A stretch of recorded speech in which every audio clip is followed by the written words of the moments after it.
ఈ దినము దేవుని వాక్యములో నుండి కొన్ని మాటలు, అంటే మనము చదువుకున్న కీర్తన భాగంలో నుండి 75వ కీర్తన కొద్దిసేపు నేను ధ్యానం చేసి నా మాటలు త్వరగా ముగించే ప్రయత్నం నేను చేయాలని నేను ఆశపడుతూ ఉన్నాను. అందరు తీసుకున్నారా? 75వ కీర్తన మొదటి చరణము అందరం కలిసి బిగ్గరగా చదువుదాం. మరొక్కసారి 75వ కీర్తన మొదటి చరణం బైబిల్ ఉన్నవారు, చదవగలిగిన వారు అందరూ బిగ్గరగా చదవాలి. దేవా, మేము నీకు కృతజ్ఞతాస్తుతులు చెల్లించుచున్నాం. నీవు సమీపముగా ఉన్నావని కృతజ్ఞతాస్తుతులు చెల్లించుచున్నాం. నరులు నీ ఆశ్చర్య కార్యములను వివరించుదురు. చాలు.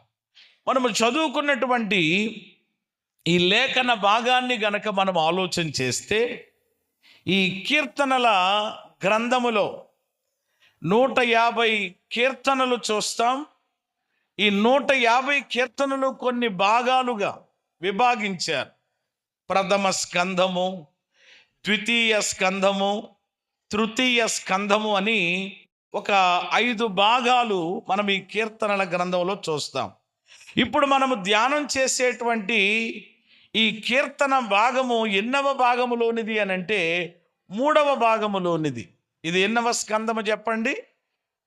తృతీయ స్కంధము అని అంటే 3వ భాగం.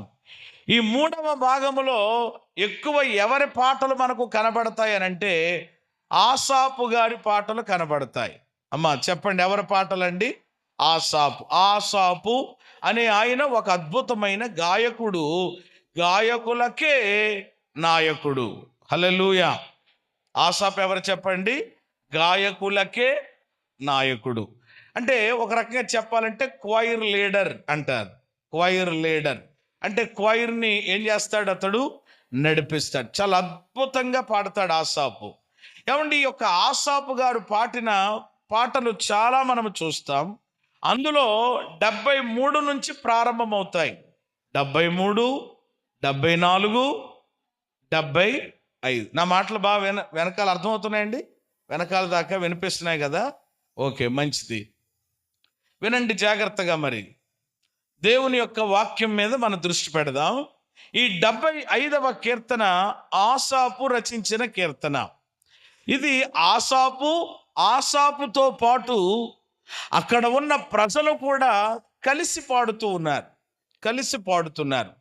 వీళ్ళు పాడుతున్నటువంటి యొక్క పాటలో మొదటిగా వారు ఏమంటున్నారు అని అంటే, దేవా, మేము నీకు కృతజ్ఞతాస్తుతులు చెల్లిస్తున్నాం అన్నారు. ఏం చేస్తున్నారట? కృతజ్ఞతాస్తుతులు అనండి అందరూ ఒకసారి. అవును.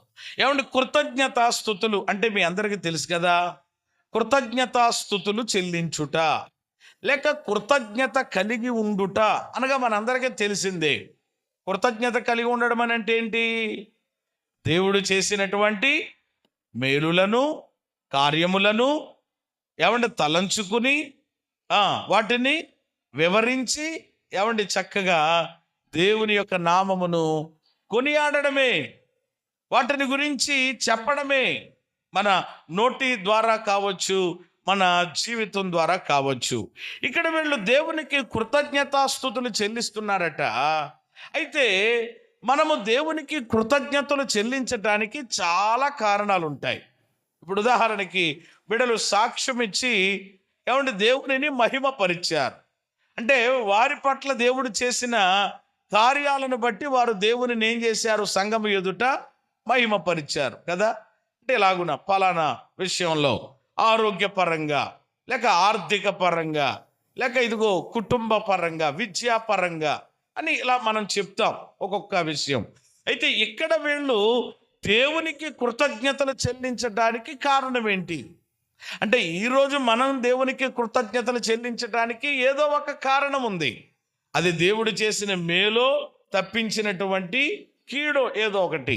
మరి ఇక్కడ వీరు దేవునికి కృతజ్ఞతలు చెల్లించటానికి ఏంటి రీజన్ అని అంటే, వాళ్ళు అంటున్నారు, దేవా, మేము నీకు కృతజ్ఞతాస్తుతులు చెల్లిస్తున్నాం. ఎందుకంటే నీవు సమీపముగా ఉన్నావని ఆ ఆ మాట చదివారా మీరు? చదవండి పోనీ బిగ్గరగా వస్తే గనక. నీవు సమీపముగా ఉన్నావని. అది ఇప్పుడు కారణం అర్థమైంది కదా మీకు. మనము దేవునికి కృతజ్ఞతలు చెల్లించటానికి కారణాలు ఉన్నాయి, మంచిదే. ఇక్కడ వీరు దేవునికి కృతజ్ఞతాస్తుతులు వారు చెల్లించటానికి ఉన్న ఒక బలమైన కారణం ఏమిటి అని అంటే, నీవు సమీపముగా ఉన్నావని అన్నారు. ఎలా ఉన్నావని? ఎవరు? దేవుడు. దేవా నీవు మాకు ఎలాగున్నావు? సమీపంగా ఉన్నావు. అంటే నీవు మాకు ఎలాగున్నావు? దగ్గరగా ఉన్నావు. కాబట్టి నీవు మాకు దగ్గరగా ఉన్నావని, నీవు మాకు సమీపంగా ఉన్నావని, నీవు మాకు అందుబాటులో ఉన్నావని, మేము పిలిస్తే వెంటనే నీవు మాట్లాడట్లేదు ఎవరోని పలుకుతున్నావని. దేవా మేము నీకు కృతజ్ఞత. కాబట్టి రీజన్ ఏంటి అని అంటే, ఒక బలమైన కారణం ఏంటి అని అంటే, నాకు ఎలా అర్థమయ్యింది అంటే, ఇక్కడ ఆసాపు అక్కడున్న ప్రజలు దేవునికి కృతజ్ఞతలు ఏమండి వాళ్ళు చెల్లిస్తున్నప్పుడు ఎలా దేవునికి కృతజ్ఞతలు చెల్లిస్తున్నారు అని అంటే, దేవుని యొక్క వ్యక్తిత్వాన్ని, దేవుని యొక్క స్వభావాన్ని, దేవుని యొక్క గుణశీలతను వాళ్ళు అర్థం చేసుకుని చెప్పండి దేవునికి ఏం చేస్తున్నారు. అది నేను ఎప్పుడు అదే మాట చెప్తా ఉంటాను. మనము దేవునిని ఆరాధించినప్పుడల్లా కానీ, స్తుతించినప్పుడల్లా కానీ ఖచ్చితంగా ఆయన ఏమై ఉన్నారు, ఆయన యొక్క స్వభావం ఏమిటి అని ఎరిగి మనం ఏం చేయాలి? స్తుతించాలి, ఆరాధించాలి. అప్పుడు ఆ ఆరాధన ఎలా ఉంటుంది? అర్థవంతంగా ఉంటుంది. అది మనకి ఎంతో ఆశీర్వాదాన్ని కూడా తెస్తుంది. ఇప్పుడు వీళ్ళకి దేవుడు ఏమై ఉన్నారని అర్థమయ్యింది.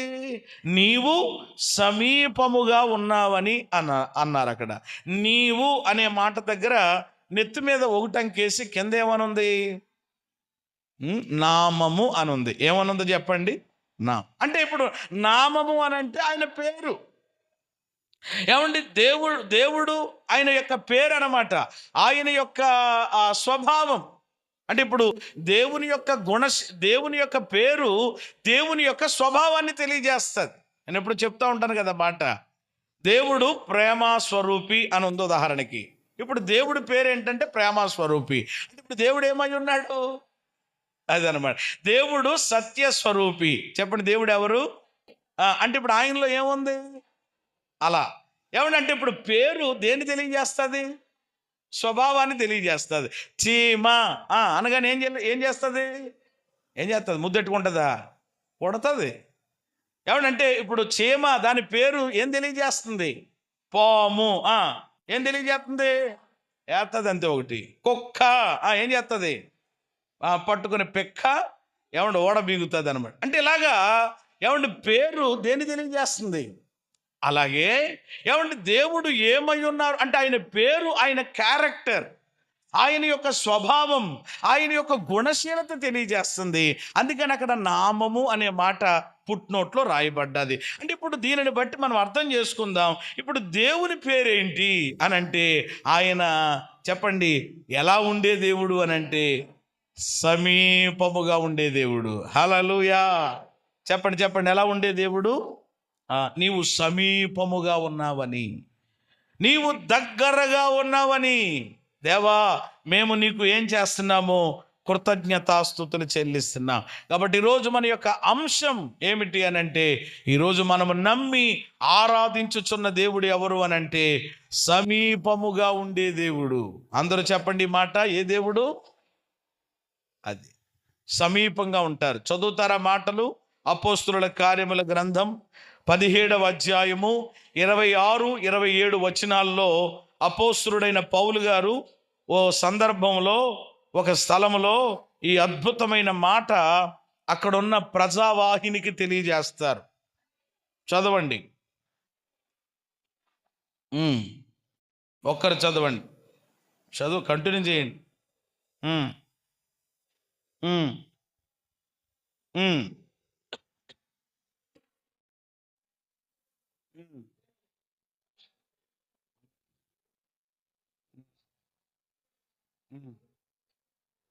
ఇప్పుడు అండర్లైన్ చేయండి ఈ మాట, ఆయన మనలో ఎవనికిని దూరముగా ఉండువాడు కాడు.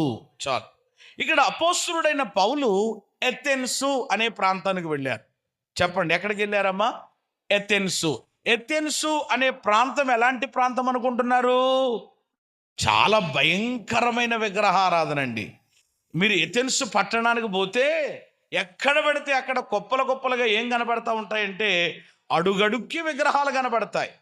అలాంటి విగ్రహ మరి ఆరాధన లేక విగ్రహములతో నిండి ఉన్న ఆ ప్రాంతానికి వెళ్ళినప్పుడు దైవజనుడైనటువంటి పౌలును పరిశుద్ధాత్ముడు ప్రేరేపించి, మీరు ఈ యొక్క మనుషులు చేసినటువంటి బొమ్మలతో, ఎవరో చేసినటువంటి ఆ బొమ్మలను మీరు ఆరాధన చేస్తూ మీరు దేవుణ్ణి సేవిస్తున్నారే, అసకృష్యములైనటువంటి ఆలయాల్లో ఆయన ఉంటారనుకుంటున్నారా?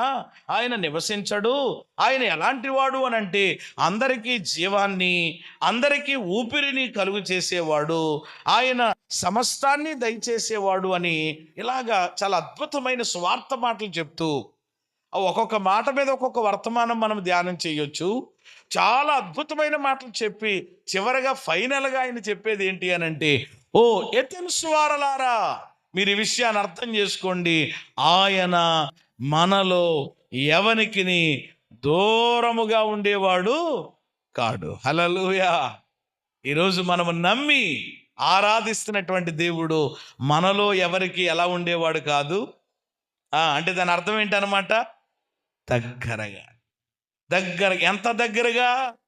ఇప్పుడు ప్రస్తుతం ఉన్నటువంటి దినాల్లో దేవుడు ఎంత దగ్గరగా ఉన్నాడు అని అంటే, నీవు ప్రభువా అని చెప్పి హృదయపూర్వకంగా గుండెల లోతుల్లో నుండి గనక పిలిస్తే, కేకేస్తే వెంటనే నా కుమారి నేనున్నాను, నా కుమారుడా నేనున్నాను అని భరోసా ఇచ్చే అంత దగ్గరగా ఆయన ఉన్నారు. హల్లెలూయా. పిలిస్తే పలికే దేవుడు అంత దగ్గరగా. కొన్నిసార్లు ప్రేమ దేవుని బిడ్డలారా, కొంతమంది మనకి అందుబాటులో ఉండకపోవచ్చు. మన వాళ్ళే, మన సొంత వాళ్ళే ఒకవేళ మనకు దూరంగా ఉండవచ్చు, మనలను దూరం పెట్టవచ్చు. కానీ ఈరోజు మనం నమ్మి ఆరాధిస్తున్నటువంటి దేవుడు మనకు సమీపంగా ఉన్నారు. ఈ మాటలు బైబిల్లో చాలా చోట్ల కనబడతాయి. రెండు మాటలు కూడా చెప్పి నేను ముందుకెళ్తాను. 119వ కీర్తన 151 వచనంలో ఆ కీర్తనాకారుడు 119, 151, యెహోవా నీవు సమీపముగా ఉన్నావు. అక్కడ కీర్తనాకారుడు అంటున్నాడు, దేవా నీవు ఎలాగున్నావు? పౌలు గారు చెప్పిన మాట జ్ఞాపకం చేశాను, ఇక్కడ కీర్తనాకారుడు చెప్పిన మాట జ్ఞాపకం చేశాను. అంతే కాకుండా మరొక స్థలములో అపోస్తలుడైన పౌలు ఫిలిప్పీలకు రాసిన పత్రిక 4వ అధ్యాయము 4వ వచనములో, ఎల్లప్పుడూ ప్రభువునందు ఆనందించండి, మరలా చెప్పుదును ఆనందించండి, మీ సహనమును సకల జనులకు తెలియబడనివ్వండి, ప్రభువు, అది ఆ మాట మీరు గమనించండి, ప్రభువు సమీపంగా ఉన్నారు. దేవుడు ఎలా ఉన్నారు చెప్పండి? సమీపంగా ఉన్నారు. ఇలాంటి మాటలు బైబిల్లో చాలా చోట్ల కనబడతాయండి. ఈరోజు ప్రియమైన దేవుని బిడ్డలారా, ఆయన మనకు సమీపంగా ఉన్నారు. కొంతమంది అంటారు, దేవునికి మేము ఎందుకు కృతజ్ఞతలు చెప్పాలని పాస్టర్ గారు? మీ అబ్బాయికి కాలేజీలో సీట్ వచ్చింది కాబట్టి మీరు కృతజ్ఞతలు చెప్పారు, సరేలే. ఇంకొకళ్ళు లేదో శాంతిరాజు నిలబడి చాలా పెద్ద ప్రమాదం జరగాలి, అది జరగకుండా దేవుడు తప్పించాడని ఆయన కూడా సాక్ష్యం చెప్పి దేవుడు మహింపరిచాడు. మంచిదే, మరి నేనేం చెప్పాలి అని అంటే, ఇలా కొంతమంది ఉండేవాళ్ళు ఉంటారనమాట. ఒక్కొక్కరి జీవితంలో కొంతమంది జలగ క్రైస్తవులు ఉంటారట. ఏ క్రైస్తవులు అండి? జలగ క్రైస్తవులు. జలగ కట్ట ఇమ్ము అనేటువంటి 2 కూతుళ్ళు ఉన్నారట. ఆ జలక్కి ఏ కూతుళ్ళు ఉన్నారండి? ఇమ్ము. అంటే చాలామందికి దేవుని దగ్గర నుండి చెప్పండి తీసుకోవడం, పొందుకోవడమే వచ్చు, కానీ దేవుడికి ఇవ్వడం రాదు. ఎన్ని పొందుకున్నా, ఎన్ని ఇచ్చినా, ఎన్ని చేసినా కొంతమంది మాట్లాడతారు ఏమనంటే, ఏం చేశాడంటే దేవుడు ఏం చేశాడా? ఎంత అవివేకం అది! ఎంత అజ్ఞానం అది! నిజంగా ప్రభు మనలను ప్రేమించి కృపచేత మనలను ఏం చేసుకున్నాడు? రక్షించుకున్నాడు. స్తోత్రం కలుగును గాక. రక్షణ ఎవరైనా ఇవ్వగలరా చెప్పండి ఈ లోకంలో? మీ అమ్మ, మీ నాన్న ఏమంటే మనకి జన్మనిచ్చారంతే. కానీ ఏమండి ప్రియమైన వాళ్ళు ఏమండి ఈ లోకములో మనం జన్మించడానికి ఒక ఏమండి జన్మనిచ్చారేమో, కానీ ఏమండి పునర్జన్మను దేవుడు మనకిచ్చి ఏమండి మన యొక్క పాపములన్నిటినీ కడిగి ఆయన బిడ్డగా చేసుకుని మన ఆత్మకు దేవుడు ఏమి ఇచ్చాడు చెప్పండి? రక్షణ ఇచ్చాడు. ఇలా ఆలోచన చేస్తూ పోతే చాలా విషయాలు వస్తాయి. ఆత్మ సంబంధంగా దేవుడు చేసిన కార్యాలు, భౌతికంగా దేవుడు చేసిన మేలులు చాలా ఉన్నాయి. కాబట్టి ఈరోజు ఎవరు కూడా దేవుడు నాకేం చేశాడు అనే ప్రశ్న ఎవరు అనడానికి ఏమంటే సరిపోరు అసలు. నేను అంటాను, పోన్లే ఒకవేళ అది ఇవ్వలేదు, ఇది ఇవ్వలేదు, అది చేయలేదు, ఇది చేయలేదు అని అంటే అవన్నీ ప్రక్కన పెడితే, ఇదిగో ఈ ఆసాపు అక్కడ ఉన్న ప్రజలందరూ తెలుసుకున్నారు, దేవా మేము నీకు కృతజ్ఞతలు చెప్తున్నాం. ఎందుకంటే నీవు మాకు ఏమి ఇచ్చినా ఇవ్వకపోయినా, ఏం చేసినా చేయకపోయినా నీవు మాకు ఎలాగున్నావు? సమీపంగా ఉన్నావు, మాకు దగ్గరగా ఉన్నావు నాయన. ఇంకా అంతకంటే మించిన భాగ్యం ఏంటి? ఇంకా అంతకంటే మించినటువంటి ఏమంటే ధన్యత ఏముంది మా బ్రతుకుల్లో అని వాళ్ళు పాడి ప్రభువుని కొనియాడుతున్నారు. అవును, ఏమండి ఈరోజు ఏమండి మనము నమ్మి ఆరాధిస్తున్నటువంటి దేవుడు మనకు సమీపముగా ఉండే దేవుడు. అయితే ఇక్కడ 2 మాటలు నేను చెప్పి ముందుకు వెళతాను. దేవుడు సమీపంగా లేకపోతే ఏంటి పరిస్థితి? ఇప్పుడు సమీపంగా ఉండే దేవుడే ఆయన. దేవుడు సమీపంగా లేకపోతే అసలు ఈ పాట పాడడానికి కొంచెం లోపలికి వెళితే, అంటే దాని యొక్క మూలంలోనికి వెళితే, ఈ 75వ కీర్తనలో పాడి దేవునికి థ్యాంక్స్ చెప్తున్నారు, బాగానే ఉంది. దానికి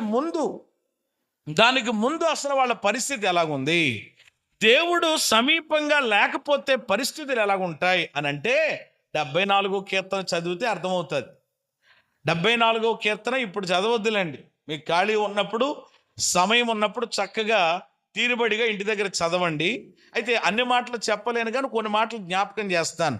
దేవుడు సమీపంగా లేకపోతే పరిస్థితి ఎలా ఉంటుందో ఎవడు వాళ్లకు అర్థమయ్యింది కాబట్టే మరి ఆ మాటలు వాళ్ళు చెప్తారు. 74వ కీర్తనలో మొదటి చరణం చూస్తారు ఒకసారి.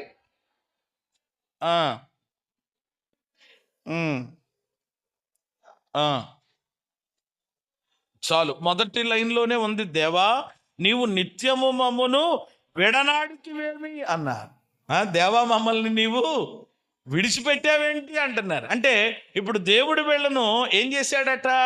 విడిచిపెట్టాడు. అంటే దేవుడు విడిచిపెట్టాడంటే దాని అర్థం ఏంటి? దేవుడు వాళ్ళకి ఎలాగున్నాడు? దూరంగా ఉన్నాడు. అంటే వాళ్ళకి ఎలా లేడు? సమీపంగా లేడు. ఏమంటే సమీపంగా లేకపోవడం వలన వాళ్ళ పరిస్థితులు ఎలా ఉన్నాయనంటే మామూలుగా లేదు. నిజంగా ఆ కీర్తన స్టడీ చేస్తే మీకు అర్థమవుతుంది.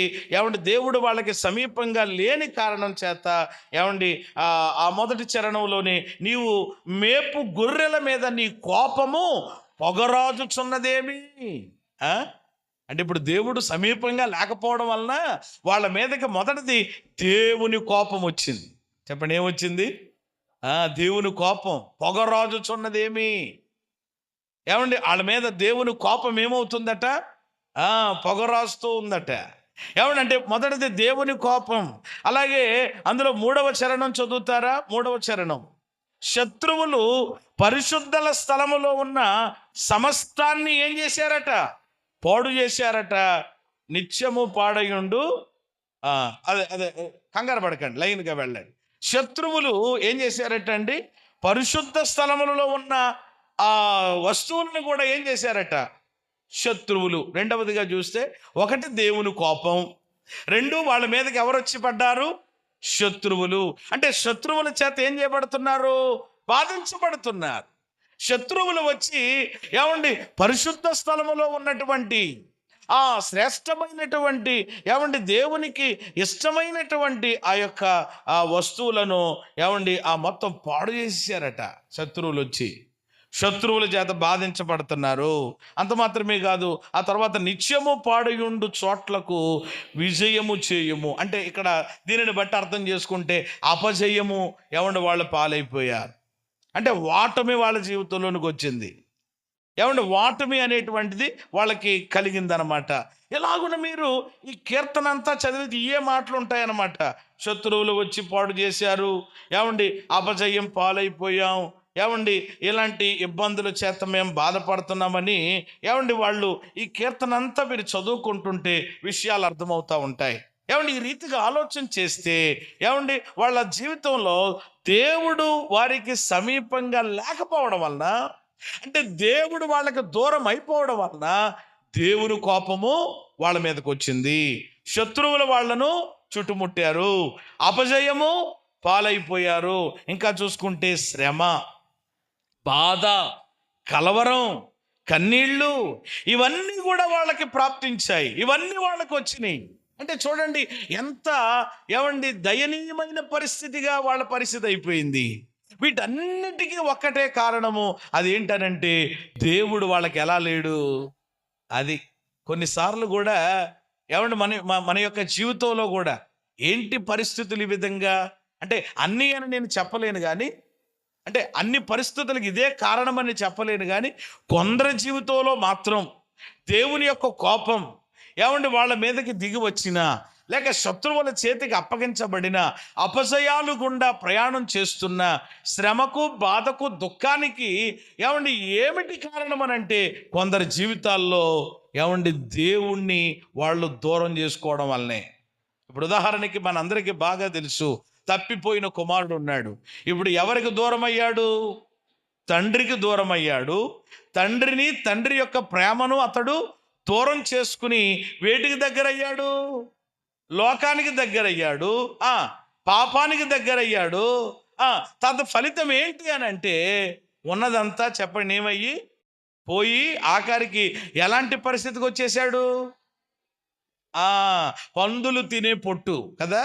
కాబట్టి దేవుడు మనకు సమీపంగా లేకపోతే పరిస్థితులన్నీ అలాగే ఉంటాయి. ఇప్పుడు ఏళ్ల పరిస్థితులు కూడా అలాగే అయిపోయినాయి. చాలా దయనీయమైన స్థితిలోనికి వెళ్ళిపోతే వాళ్ళు ఒకటి గుర్తించారు. ఏంటి ఈరోజు అపజయాలు గుండా మనం వెళ్ళవలసి వస్తుంది?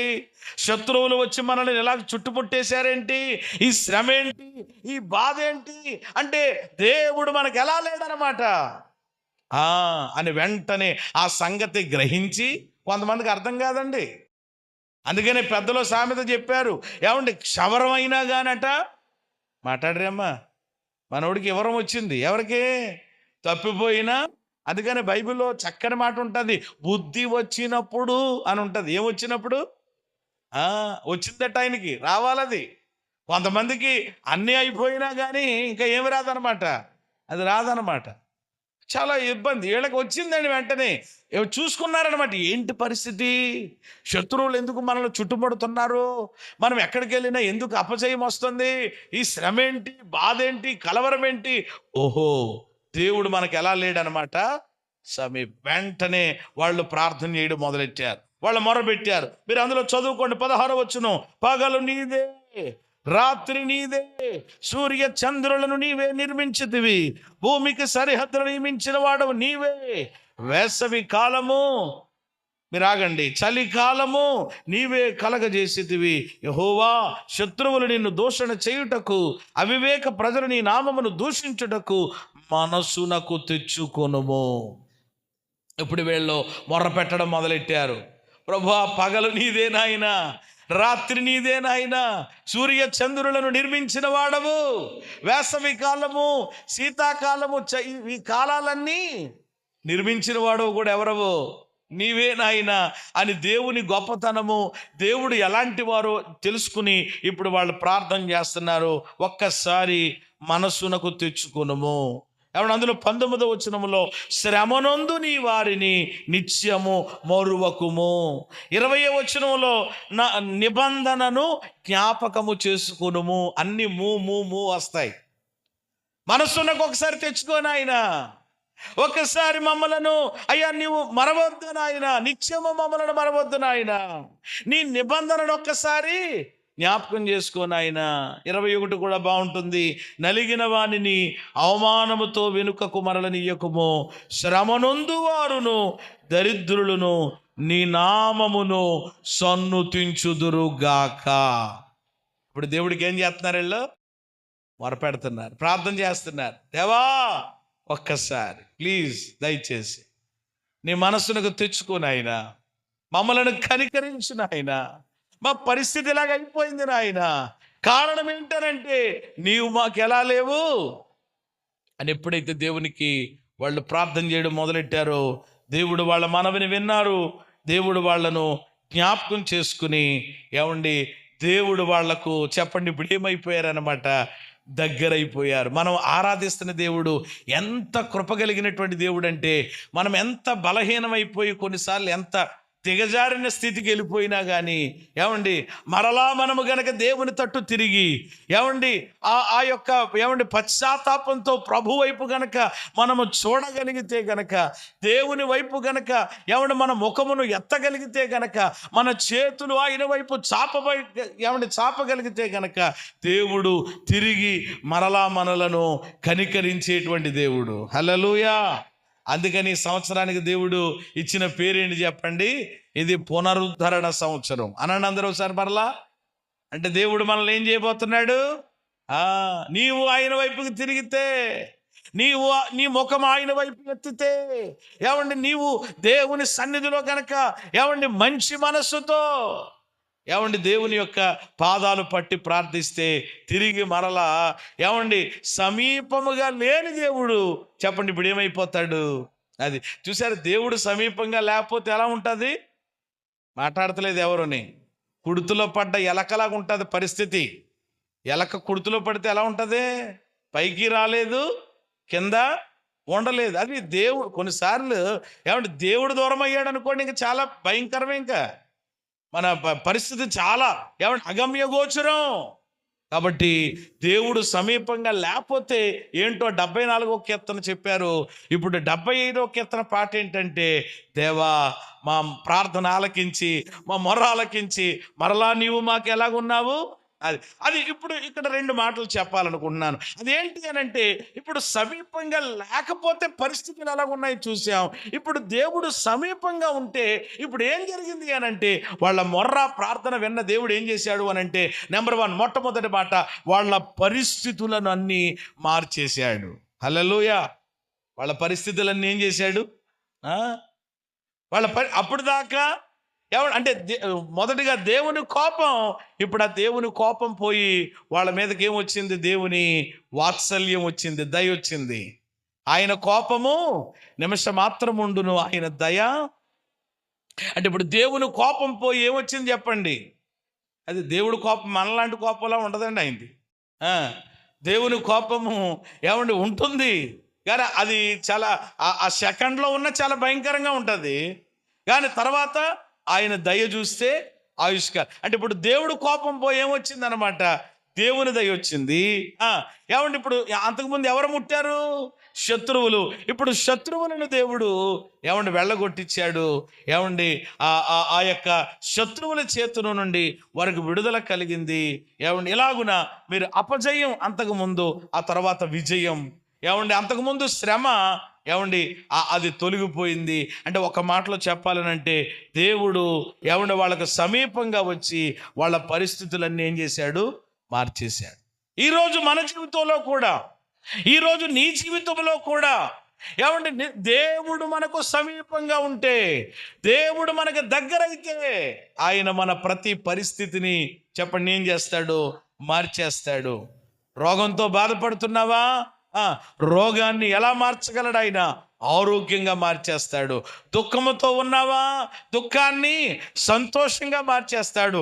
శాపాన్ని అనుభవిస్తున్నావా? శాపాన్ని ఆశీర్వాదకరంగా మార్చేస్తాడు. అంటే ఇవన్నీ దేవుడు, అంటే దేవుడు దగ్గరైతే మన పరిస్థితులన్నీ ఏమైపోతాయి? మాట్లాడరేమా? యేసు ప్రభుల వారు శరీరధారిగా భూమి మీద ఉన్నప్పుడు ఆయన ఎన్ని సంవత్సరాలు ఈ భూమి మీద జీవించారు ఆయన? కదా 33.5 సంవత్సరాలు. అయితే 30 ఏళ్ళు ఎక్కడున్నారు ఆయన? తల్లిదండ్రులు. 3.5 సంవత్సరాలు ఎక్కడున్నారు ఆయన? 3.5 సంవత్సరాలు ఎక్కడున్నారు ఆయన? ఎక్కడున్నారు? ప్రజలకు ఆయన అందుబాటులో ఉన్నారు. ఆయన మీరు మత్తయి, మార్కు, లూకా, యోహాను సువార్తలు చదివితే మనకు అర్థమయ్యేది ఏంటి అని అంటే, యేసయ్య ఏమంటే ప్రజలందరికీ కూడా ఎప్పుడు ఎలా ఉండేవారు అనమాట. పేతురొచ్చి ఏమండి, ప్రియమైన దేవుని బిడ్డలారా, అయ్యా మా అత్త ఒంట్లో బాగోలేదు, చాలా జ్వరంతో బాధపడుతుంది అని అంటే వెంటనే యేసయ్య ఏమన్నారు, సరే పద పేతురు వెళ్ళిపోవటం. అంటే ఇప్పుడు ఎలా ఉన్నారనమాట. మేము కూడా ఏమండి దేవుని కృపను బట్టి దైవ సేవకులు కూడా ఎప్పుడున్నట్ట ఏమండి మందిరానికి, అంటే మందిరము ప్లస్ ఇల్లు చెప్పండి ఎక్కడ ఉండాలి, ఒకే చోట ఉండాలంట. అంటే మందిరము ఇల్లు ఒకే చోట ఉన్న దైవజనుడు సంఘానికి ఎప్పుడు ఎలా ఉండే దైవజనుడు, మాట్లాడరే అమ్మా. మందిరం ఇక్కడ ఉండి, ఉదాహరణకి మందిరం ఇక్కడ ఉండి నేను ఏ శ్రీకాకుళంలో ఉన్నాను అనుకోండి ఉదాహరణకి, లేకపోతే మందిరం ఇక్కడ ఉండి నేను ఏదో అమలాపురంలో ఎక్కడో ఉన్నాను, ఎలా ఉంటుంది పరిస్థితి. ఇప్పుడు అక్కడి నుంచి ఇక్కడికి రావాలి, ఏదో అవసరత చెప్పారు, ఏమన్నా కొంత టైం పడుతుంది. అంటే ప్రియమైన దేవుని బిడ్డ ఆలోచించండి. అంటే యేసయ్య కూడా శరీరధారిగా ఉన్నటువంటి దినములలో ఆయన ప్రజలకి కూడా చెప్పండి ఎలాగనమాట, ఒక మాటలో చెప్పాలంటే పిలిస్తే ఆయన కొంతమంది ఏమంటారంటే ఎక్కడున్నారండి, ఎక్కడొచ్చారండి, ఎక్కడ చేశారండి అని అంటారు. నువ్వు పిలిస్తే కదా, ఏమంటే నువ్వు చెబితే కదా, నువ్వు తెలియజేస్తే కదా. అంటే కొంతమంది ఏంటంటే ఆయనే వస్తాడులే, ఏమండి ఏదైనా ఇబ్బంది అనుకోండి, ఉదాహరణకి కష్టం అనుకోండి, తెలియనప్పుడు ఎలాగైనా ఎవరో ఒకరి సంఘంలో చెప్తారు కాబట్టి ఖచ్చితంగా ఏం చేస్తాం, తెలుసుకుని వస్తాం. దేవునికి స్తోత్రం కలుగునుగా. మరి కొన్ని తెలియచేయరు కొంతమంది భక్తులు ఎలా ఉంటారంటే గుట్టు చప్పుడు లేకుండా అన్నీ చెప్పండి ఏం చేయాలి, గుట్టుకుమని మింగేద్దాం అనుకుంటారు. ఏమంటే కొన్ని విషయాలు ప్రియమైన దేవుని బిడ్డలారా, ఏమంటే దైవజనుడికి అన్ని విషయాలు, కష్టాన్ని, ఏమండి శ్రమను, బాధను, అలాగే ఏమండి సుఖాలను, సంతోషాలను కూడా పంచుకోవాలి. దేవునికి స్తోత్రం కలుగునుగా. కొంతమంది అన్నీ ఏం చెప్తూ ఉంటారు, లిస్ట్ ఎప్పుడు కూడా ఇస్తూ ఉంటారు, అదండి ఇదండి ఇదని. కానీ మరి దేవుడు మీ జీవితాల్లో చేసినటువంటి ఆ కార్యాలను ఏమండి కొన్ని అవి చెప్పరనమాట. ఆఖరికి ఏదో అలాగుంచండి. కొంతమంది బ్రదర్ దేవుని కృపలో మంచి జాబ్ వచ్చింది, సెటిల్ అయ్యారు, అదే మాకు సంతోషం, మంచిదే, పర్లేదు కదా శాలరీ ఎలా ఉంటుంది అని అనగానే ఆ శాలరీ అండి అది మాత్రం ఏమవుతుంది అనమాట. మళ్ళీ ఏంటి భయం, శాలరీ అని ఎక్కడ 50,000 1,00,000 అని అంటే మరలా చూడండి ఇప్పుడు ఏమైపోయింది. ఇప్పుడు 1,50,000 ఎవడు వస్తున్నానంటే వెంటనే ఎక్కడెట్టారని అని ఎవడు తీసేసుకునే పరిస్థితి ఉంటుంది కదా, అయితే నా అకౌంట్ కొట్టి వెంటనే అనే పరిస్థితి ఉంటుంది కదా. దేవుడైనా ఏదైనా మనము స్వచ్ఛందంగా హృదయపూర్వకంగా మనము ఇస్తే దానిని బట్టి ఆయన సంతోషిస్తాడు. ఆయన ఏ విషయంలో ఎవరిని బలవంత పెట్టే దేవుడు కానే కాదు. ఈ పరిచర్య కూడా అంతే. దేవునికి స్తోత్రం కలిగినగా నీ అంతట నీవే. కానీ కొంతమంది కొన్ని విషయాలు మాత్రం మరుగు చేసి, కొన్ని విషయాలు మాత్రం దాచిపెట్టి, అది ఎవరో వ్యక్తిగతం వాళ్ళదనుకోండి. అయితే ఇక్కడ మీరు గమనించండి, యేసయ్య ఆ 3.5 సంవత్సరముల పరిచర్యలలో ప్రజలకు ఆయన ఎలా ఉన్నాడనమాట, అందుబాటులో ఉండి వాళ్ళ జీవితాల్లో చేసిన కార్యాలన్నీ ఇన్ని కాదు. అనారోగ్యాలతో బాధపడుతున్న వారికి ఆయన అందుబాటులో ఉండి ఏమిచ్చాడు చెప్పండి, స్వస్థతనిచ్చాడు. ఆఖరికి లాజరు చనిపోయినటువంటి సందర్భంలో కూడా యేసయ్య వెంటనే వెళ్ళకపోయినా ఆ తర్వాత వెళ్ళినా ఏం జరిగింది ఆ ఇంట్లో అని అంటే మరణము జీవంగా మార్చబడింది. హల్లెలూయా. అంటే మొదటిది, దేవుడు సమీపంగా ఉంటే మన పరిస్థితులు ఏమవుతాయి, మార్చబడతాయి. మన పరిస్థితులు ఈ రోజు నీ పరిస్థితి ఏంటో నాకు తెలీదు, ఆ పరిస్థితి మార్చబడుతుంది. రెండవది, దేవుడు సమీపంగా ఉండి వాళ్ళ పరిస్థితులు మార్చాడు. రెండవది, ఆశ్చర్య కార్యాలు జరిగించాడు. ఏం జరిగించాడు? అదే కదా వాళ్ళు పాడిన పాటలో, మరలా చదవండి. దేవా, మేము నీకు కృతజ్ఞతాస్తుతులు చెల్లించుచున్నాము, నీవు సమీపముగా ఉన్నావని కృతజ్ఞతాస్తుతులు చెల్లించుచున్నాము. నరులు నీ ఆశ్చర్య కార్యములను అదిరి. చూసారా ఏ కార్యాలు చేశాడు ఇప్పుడు? ఆశ్చర్యమైన కార్యాలు, ఊహకు అందని కార్యాలు, దేవుడు తన ప్రజల జీవితాల్లో చేశాడు. ఇప్పుడు మీరు అర్థం చేసుకోవాలి, దేవుడు సమీపంగా లేకపోతే వాళ్ళకి కలిగిన నష్టాలేంటో చూసాం.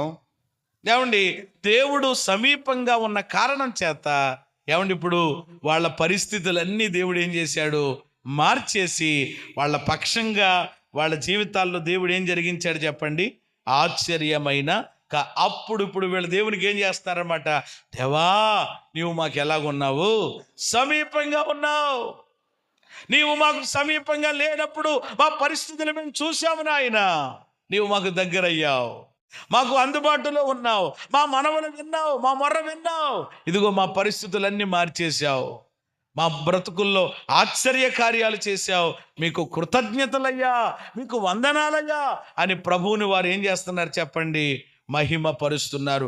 మరి ఈరోజు నీవు కూడా ఈ స్థితికి రావాలంటే, ఇక్కడ ఉన్నటువంటి నీవు కూడా మనము కూడా ఏమండి ఈ యొక్క స్థాయిలోనికి వచ్చి నీవు కూడా దేవుని సన్నిధిలో ఏమండి దేవుని యొక్క పాదాల చెంత ఏమండి కృతజ్ఞతలు చెల్లించేటువంటి ఆ స్థితిలోనికి, ఆ స్థాయిలోనికి రావాలి అని అంటే దేవుడు ఏమండి మనకేమవ్వాలన్నమాట, సమీపమైపోవాలి. హల్లెలూయా. దేవుడు మనకేం కావాలి, ఆయన మనలో ఎవరికిని దూరంగా ఉండే దేవుడు కాదు. కానీ కొన్నిసార్లు దూరం అవ్వడానికి కారణం ఎవరు అని అంటే దేవుడు కానే కాదు. ఎవరన్నమాట, మనమే.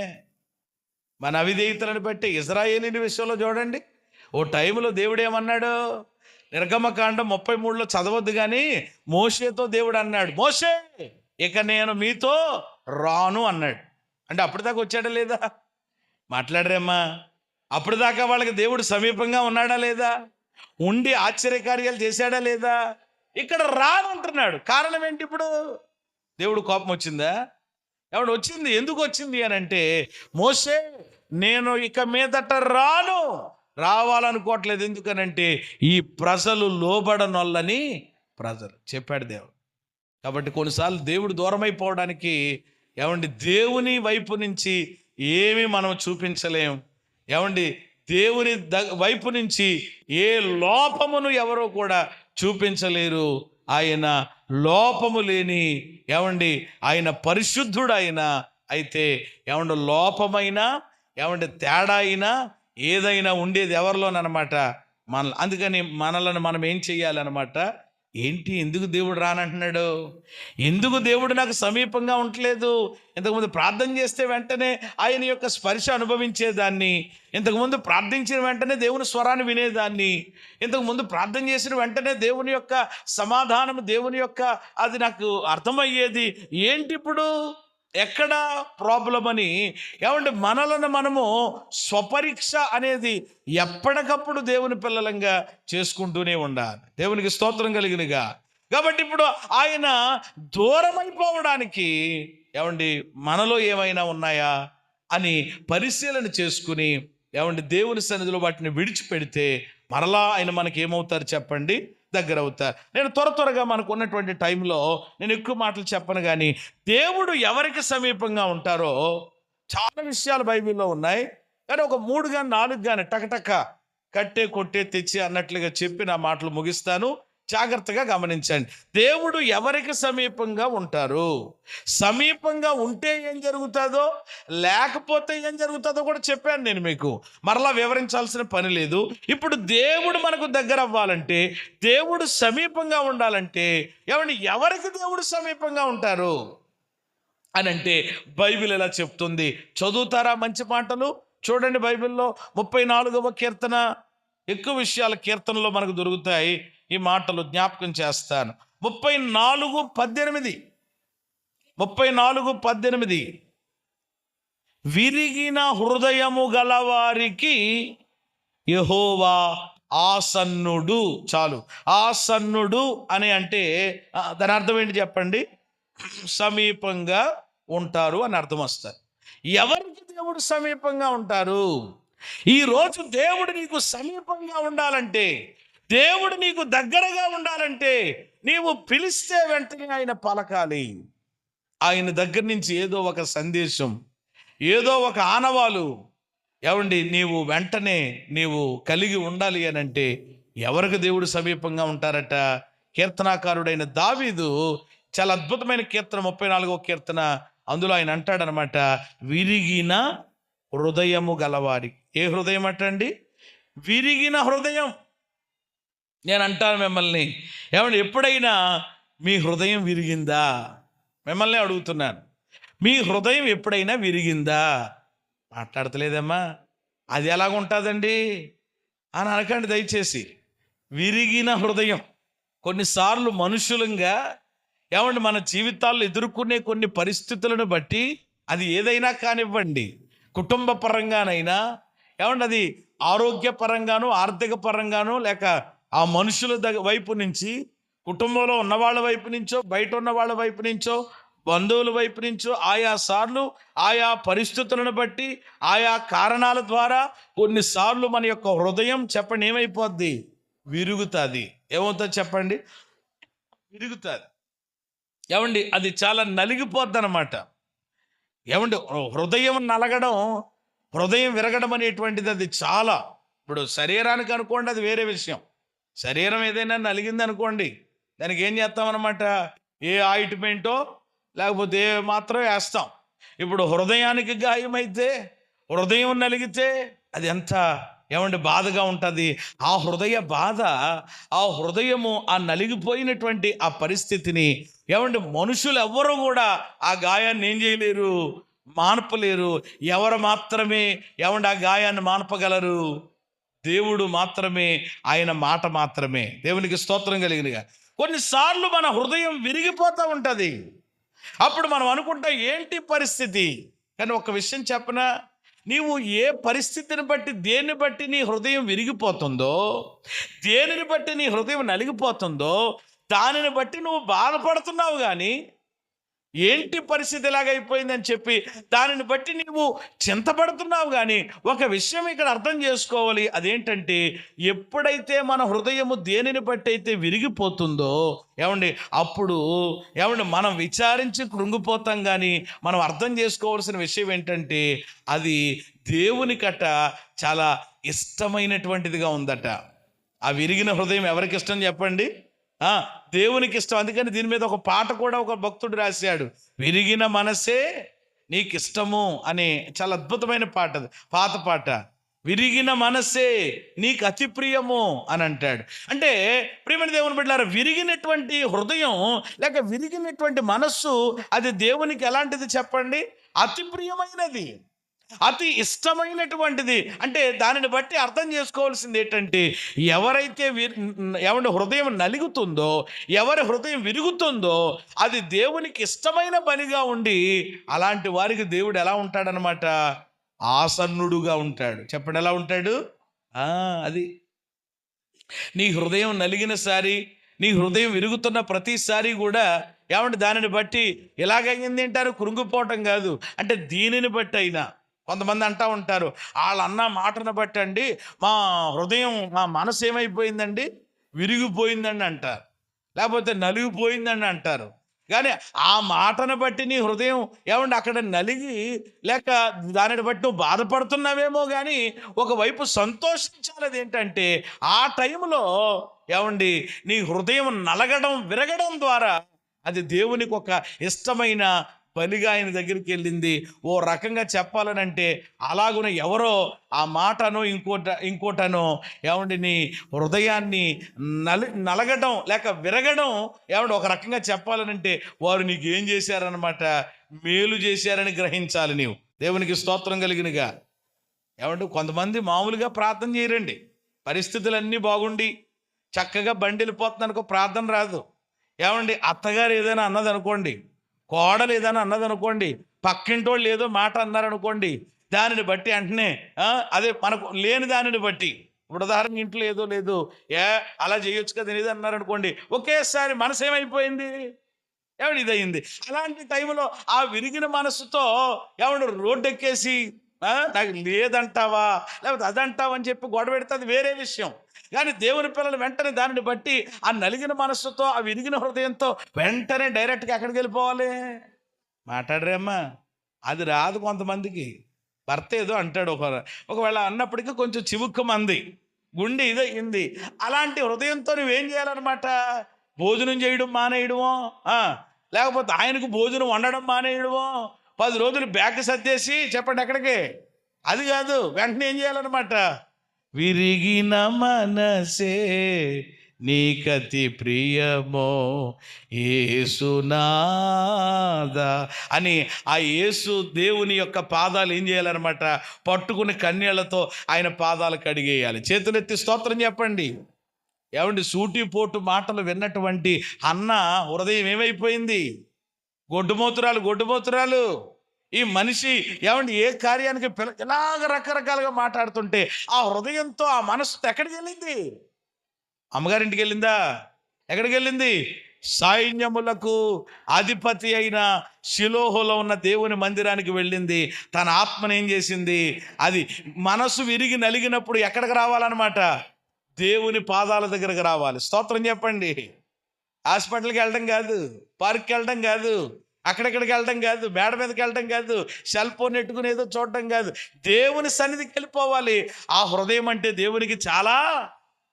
నా బిడ్డ మనసు గాయమయ్యింది, నా బిడ్డ మనస్సు దీనిని బట్టి నలిగిపోయిందని వెంటనే అప్పుడట దేవుడు మనకి ఏమైపోయి దగ్గరైపోయి, దేవుడు మనకు ఏమండి ఆయన సమీపమైపోయి, నీవు ఏ విషయాన్ని బట్టి అయితే నీ హృదయం విరిగిపోయి నలిగిపోయిందో ఏమండి ఆ పరిస్థితిని దేవుడు నీకు అనుకూలంగా, సంతోషకరంగా, మేలుకరంగా ఆయన మార్చేస్తాడు.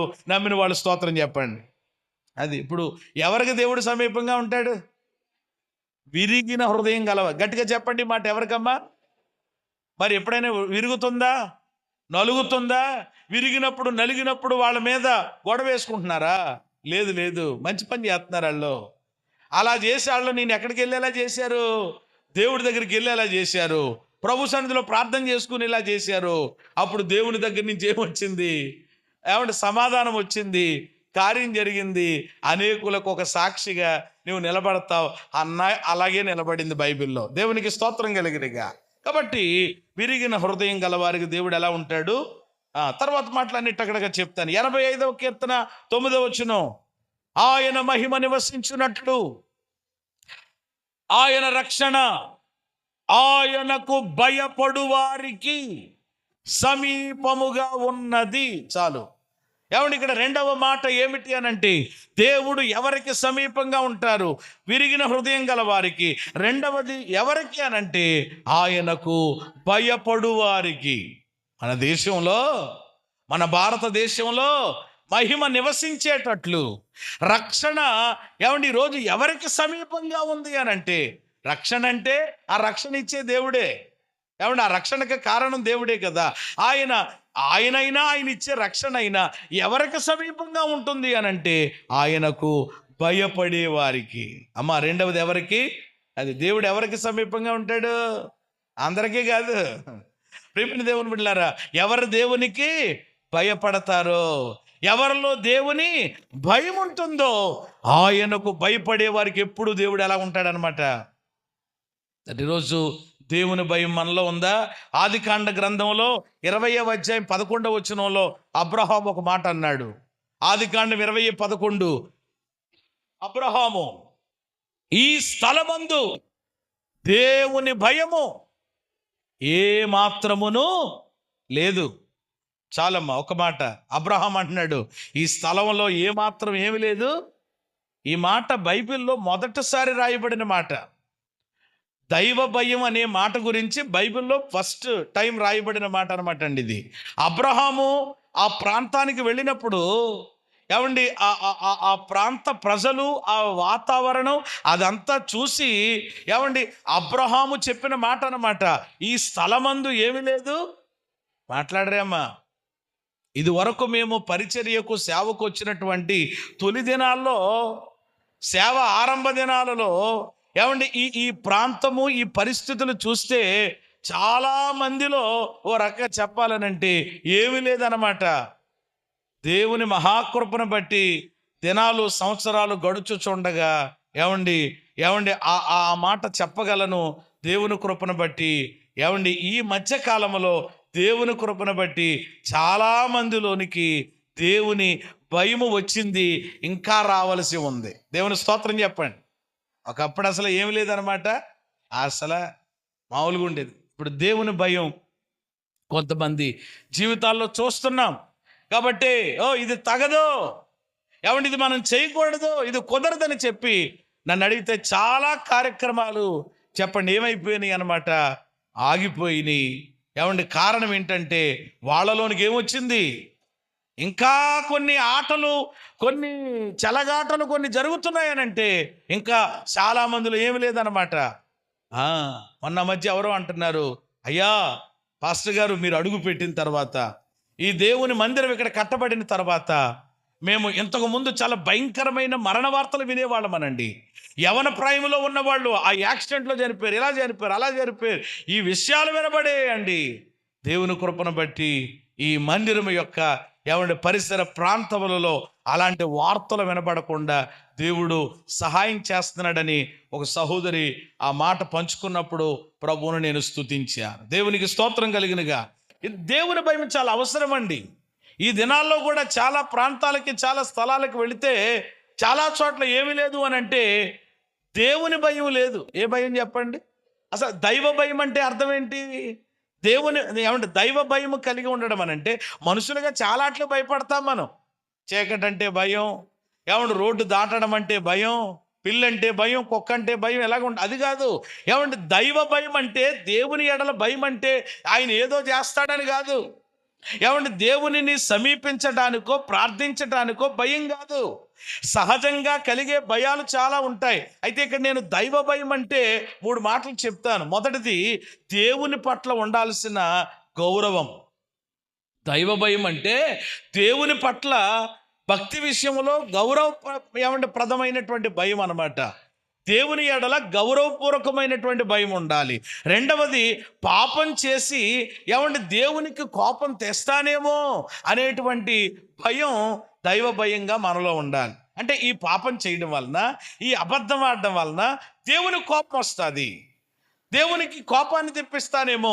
ఇప్పుడు గత ఆదివారము కుటుంబ ఆశీర్వాద ఆరాధనలో చెప్పాను నేను, అననీయ సప్ఫీరాలు ఎక్కడ చచ్చిపోయారు? మాట్లాడరేమ్మా? మందిరంలో చచ్చిపోవటం ఏంటండి?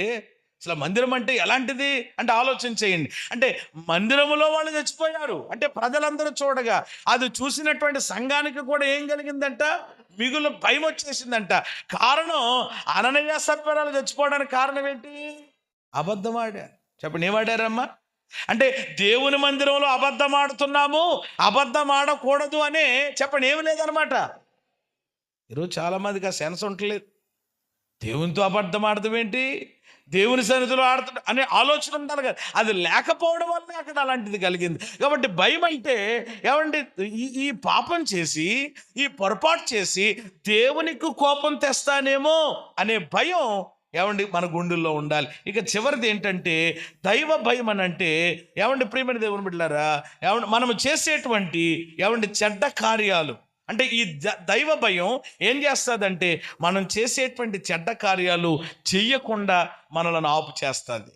దైవ భయం ఉండడం వలన కొన్ని చెయ్యకూడని పనులు చేయకుండా ఆ భయం మనల్ని ఏం చేస్తుంది? అది దేవుని భయం ఉన్నవాడు అది తాగకూడదు అని తెలిసింది అనుకోండి, వాక్యాన్ని బట్టి. దేవుని భయం ఉన్నవాడు ఏం చేయడు? మాట్లాడరేమ్మా, నేను తాగనండి బాబు అని అంటాడు.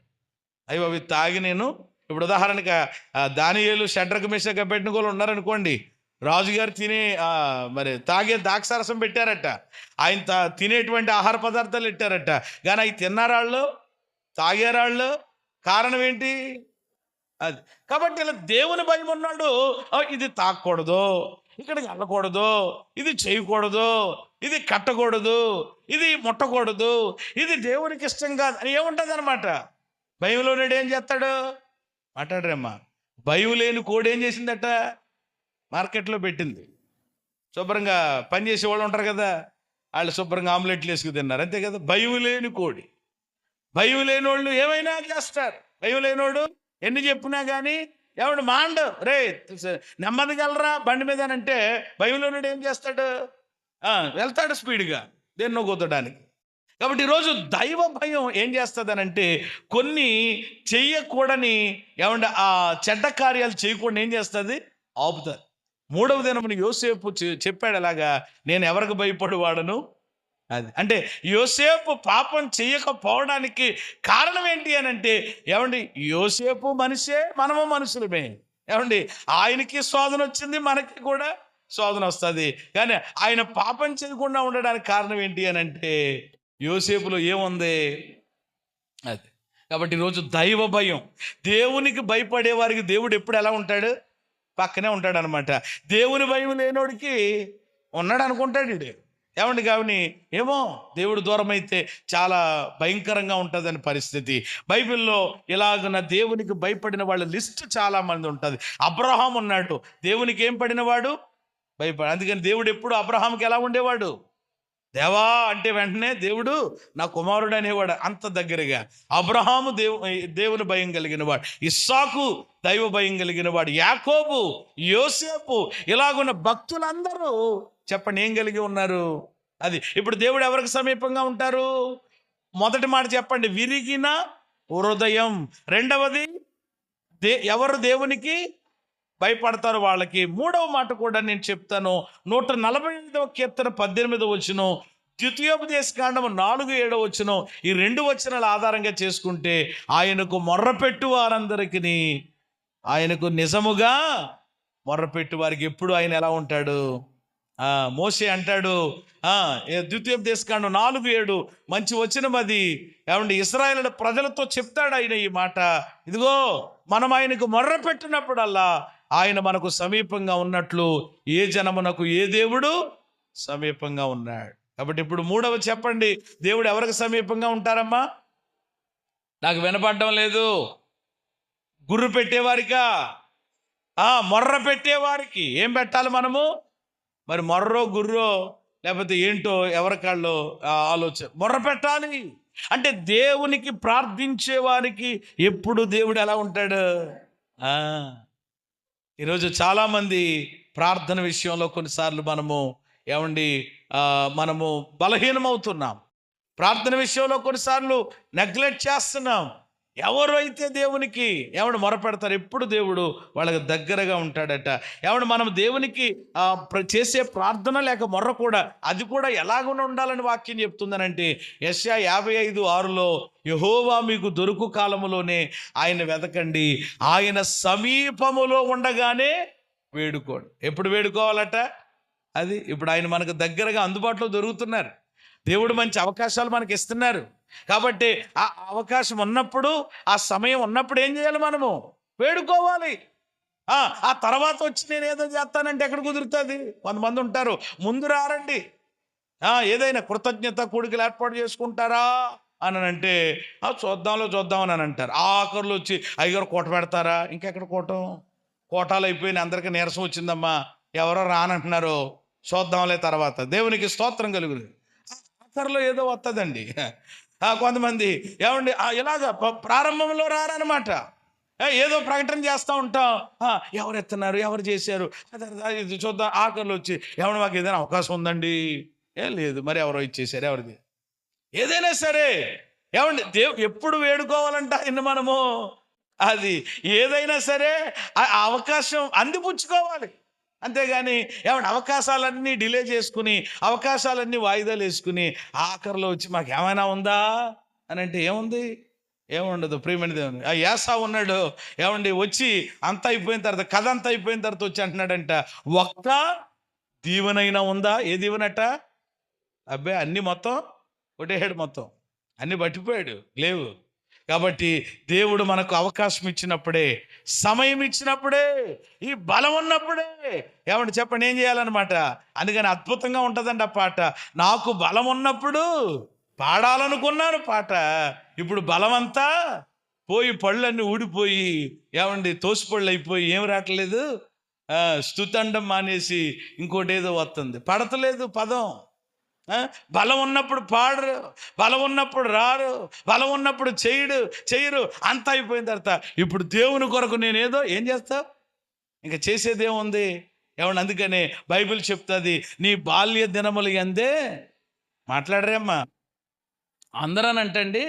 అందరూ ఎవరో ఒక దైవజనుడు చెప్తే విన్నాను, ఎప్పుడు ఉన్నానంట అందరికీ కూడా కనబడే పనులు అంటే ఏమండి ప్రతి ఒక్కళ్ళు కూడా ఎలాగ అనుకుంటారనమాట, నేనే పాడాలి మై కట్టుకుని, నాకు ఎప్పుడు దొరుకుతుందో, ఏమండి నేనే ఇక్కడ కనబడాలి అని. అంటే కొంతమంది అందరూ ఏదైతే పోటీ పడి ఈ పని చేయాలని అనుకుంటారో, అంటే నేను నిలబడి పాట పాడాలి, నిలబడి ప్రార్థన చేయాలి, నిలబడి వాక్యం చెప్పాలి, ఇలాగ అనుకుంటారట. కానీ నిజమైన యథార్థమైనటువంటి ఆశ కలిగిన వాళ్ళు ఏం చేస్తారంటే, ఎవరు ఏదైతే కోరుకోరో, ఎవరు ఏదైతే ఇష్టపడరో, ఏమండి దాని దగ్గరికి వెళ్ళడానికి ఇష్టపడతారు. దేవునికి స్తోత్రం కలిగినగా. ఉదాహరణకు నెలసరిది వచ్చింది అనుకోండి, ఏమంటే భోజనాలన్నీ తినేసి ఎవరికాళ్ళు తినేస్తూ ఉంటుంటే, ఏమంటే ఆ ప్లేట్లన్నీ అక్కడ ఉంటాయి, ఏమంటే ఆ సామాన్లన్నీ అక్కడ పెద్ద రాశిగా ఉంటాయి. ఆ సామాన్ల దగ్గరికి వెళ్ళడానికి ఎవరైనా ఇష్టపడతారా? అసలు గారు ముందు నేనండి, నేను రెడీ 1 2 3 అనగానే మేము అని అంటారా? సామాన్లా? అయ్యో బాబోయ్ ఎంత రాసి ఉంది, అమ్మమ్మో వద్దు త్వరగా వెళ్ళిపోదాం. సామాన్లు కడగడానికి ఎవరైనా ముందు వెళ్తారు చెప్పండి? అక్కడ పోటీ పడాలి. దేవునికి స్తోత్రం కలిగినగా. ఏమండి ఏమండి ఈ కొన్ని పనుల దగ్గరికి వచ్చేసే అక్కడ మాత్రం ఇది పాటలు పాడడానికి, లేకపోతే నాటుకు వేయడానికి, లేకపోతే కనబడడానికి. అది అందులో మన పాత్ర ఏంటి చెప్పండి? మన పాత్ర ఎలా ఉండాలన్నమాట? మంచిదిగా ఉండాలన్నమాట. మేము దాన్ని రక్తి గట్టిస్తాం అనే విధానమే తప్ప, ఎవరు ఆ గిన్నెల దగ్గరికి నేను తవ్వుతానులేండి, నేను కడుగుతానులేండి, నేను చేస్తానులేండి అని ఎవరు రావట్లేదా ప్రార్థన చేయడానికి? నేను చేస్తానులేండి ప్రార్థన, అది నాకు వదిలేదండి. ఆ సిస్టమ్ ఎవరు పెట్టట్లేదా? నేను పెడతానులేండి, నేను చేస్తానులేండి అని ఈరోజు ఎవరు చెయ్యని విడిచిపెట్టిన దగ్గరికి చెప్పండి ఏం చేయాలి? మనం వెళ్ళగలగాలి. దేవునికి స్తోత్రం కలిగింది. అక్కడికి అబ్బే చెప్పి ప్రసంగాలు చేసి ప్రార్థన చేసి, అమ్మ ఇక్కడ ఎవరు లేరట, మీరు ఎవరైనా వెళతారని అంటే అప్పుడు ఆఖరిలో చూసారా? ఈరోజు ప్రియమైన దేవుని బిడ్డలారా, దేవుని యొక్క సన్నిధానములో ఆయన మనకు సమీపంగా ఉన్నప్పుడే, అది అవకాశం నీకు దొరికినప్పుడే దానిని ఏం చేయాలి? మనము సద్వినియోగం చేసుకోవాలి. అందుకని అక్కడ ఉంది, ఆయన సమీపములో ఉండగానే వేడుకొనుడి. ఎన్ని మాటలు వచ్చినాయి? మొదటి మాట చెప్పండి, విరిగిన హృదయం. రెండవది భయపడేవారు. మూడవది ఆఖరి మాట యెషయా గ్రంథం 57:15 వివరించను, చదివేసి ప్రార్థన చేసుకుందాం. యెషయా గ్రంథము 57:15 ఆయన మహాగణుడు, ఆయన మహోన్నతుడు, పరిశుద్ధుడు. చాలా లక్షణాలు ఉన్నాయి. అయితే అలాంటి దేవుడట ఎక్కడుంటాడో చూడండి, ఆ మాట ఆఖరిలో ఉంటుంది. ఏమండి? అయినను వినయము గలవారి ప్రాణమును ఉజ్జీవింప చేయుటకును, నలిగిన వారి ప్రాణమును ఉజ్జీవింప చేయుటకును, వినయము గలవారి యొద్దను, దీన మనస్సు గలవారి యొద్దను నివసించుచున్నాను. చాలు, ఆఖరి మాట. దీన మనస్సు గలవారికి ఆయన సమీపంగా ఉంటారు. అమ్మ ఎవరికండి? ఏ మనస్సు? దీన మనసు. దీన మనసుకు వ్యతిరేకం ఏంటి? దీన మనసుకు వ్యతిరేకం ఏంటి? అహంకారం, గర్వం. ఏమండి?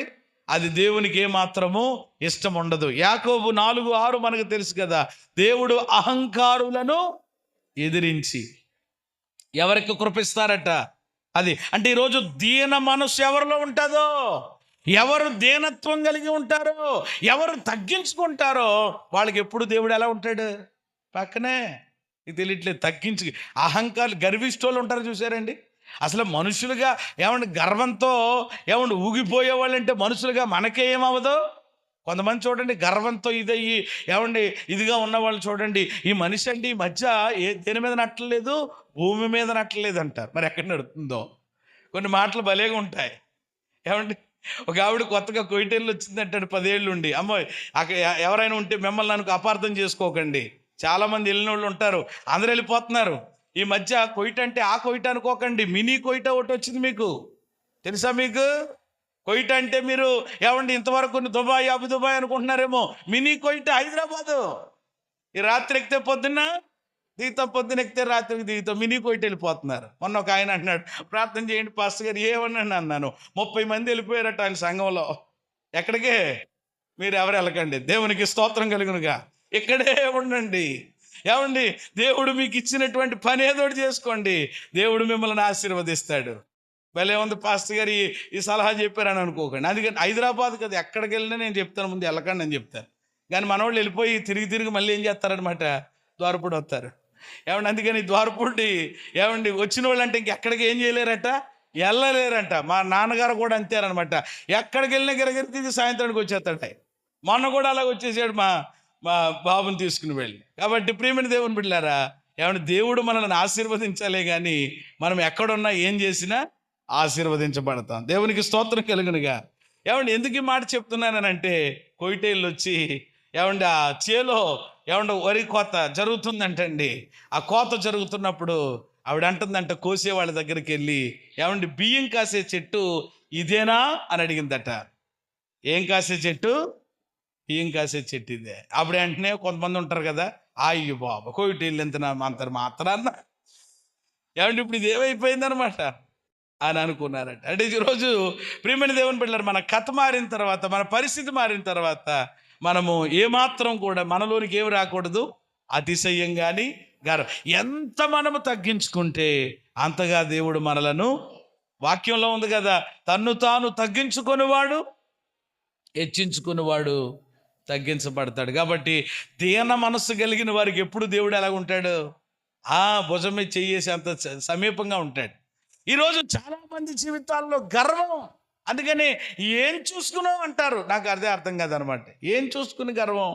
ఈ లోకంలో దేనిని చూసుకుని మనం ఏం చేయక్కర్లొద్దు, గర్వించక్కర్లొద్దు. కీర్తనాకారుడు, కొందరు రథములను బట్టి మరికొందరు గుర్రములను బట్టి, మనమైతే మన దేవుడైన యెహోవా నామాన్ని బట్టి, ఆయన మనకిచ్చిన గొప్ప రక్షణను బట్టి, ఆత్మ విషయంలో పరలోక సంబంధమైన ప్రతి ఆశీర్వాదాన్ని బట్టి అతిశయించి ప్రభువులో ఆనందించాలే తప్ప దేనిని బట్టి మనం గర్వించడానికి వీలు.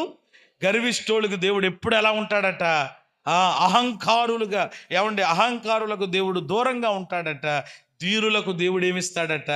అది దీన మనసు మనలో ఉందనుకోండి, దేవుడు మనకు దగ్గరగా సమీపంగా, నువ్వు ప్రార్థన చేస్తే వెంటనే పలుకుతాడు. నీ ప్రార్థన దేవుడు వింటాడు, నీ జీవితంలో అద్భుతం జరిగిస్తాడు. కాబట్టి ఈ దేవుడు ఎవరికి సమీపంగా ఉంటారో ఎన్ని విషయాలు మనం నేర్చుకున్నాం?